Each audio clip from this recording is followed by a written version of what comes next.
வணக்கம். இந்த பதிவில் மார்கழி மாதம் ஏன் வீட்டு வாசலில் கோலம் போடுகிறோம் என்பதை பற்றி தெரிந்து கொள்வோம்.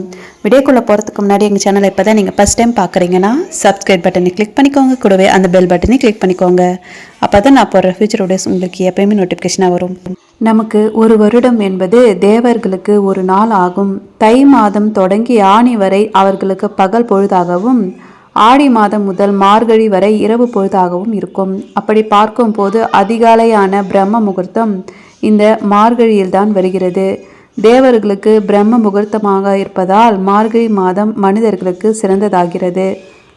தினமும் நாம் விடியற்காலையில் ஆலயத்துக்கு சென்று வழிபட்டால் வருடம் முழுவதும் சென்ற பலன் நமக்கு கிடைக்கும். மார்கழி மாதம் கோலத்திற்கு உகந்த மாதமாகும். எல்லா நாளும் எல்லா மாதங்களும் கோலம் போடுவோம். மார்கழி என்றால் தனி சிறப்பானது.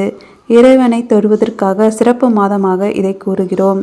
அதிகாலை பிரம்ம முகூர்த்த நேரத்தில் எழுந்து கை கால்களை அசைத்து இடுப்பை வளைத்து வாசலில் தெளித்து கோலம் போடும்போது குளிர் போய் வெப்பம் கிடைக்கிறது. அதிகாலை நேரத்தில் நிலவும் இருப்பதால் அதன் குளிர்ச்சியும் நமக்கு கிடைக்கிறது.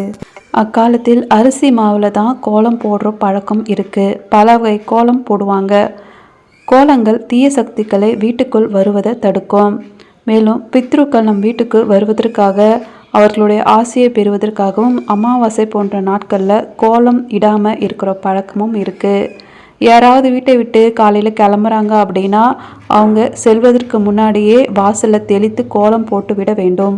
அவர்கள் சென்ற பிறகு வாசலில் தண்ணீர் தெளித்து கோலம் போடக்கூடாது. கோலங்கள் வெளியே செல்பவருக்கு பாதுகாப்பு தரும் என கூறப்படுகிறது. கோலம் போடுவதால் மனதிற்கு உற்சாகமும் நினைவாற்றல் எல்லாம் கிடைக்கும்.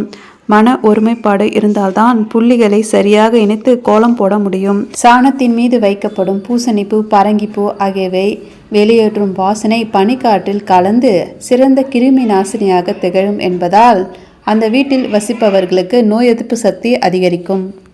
இது போன்ற தகவலை பெற எங்கள் சேனலுக்கு லைக் பண்ணுங்கள், ஷேர் பண்ணுங்கள், கமெண்ட் பண்ணுங்கள், மறக்காமல் சப்ஸ்கிரைப் பண்ணுங்கள். தேங்க்யூ ஃபார் வாட்சிங்.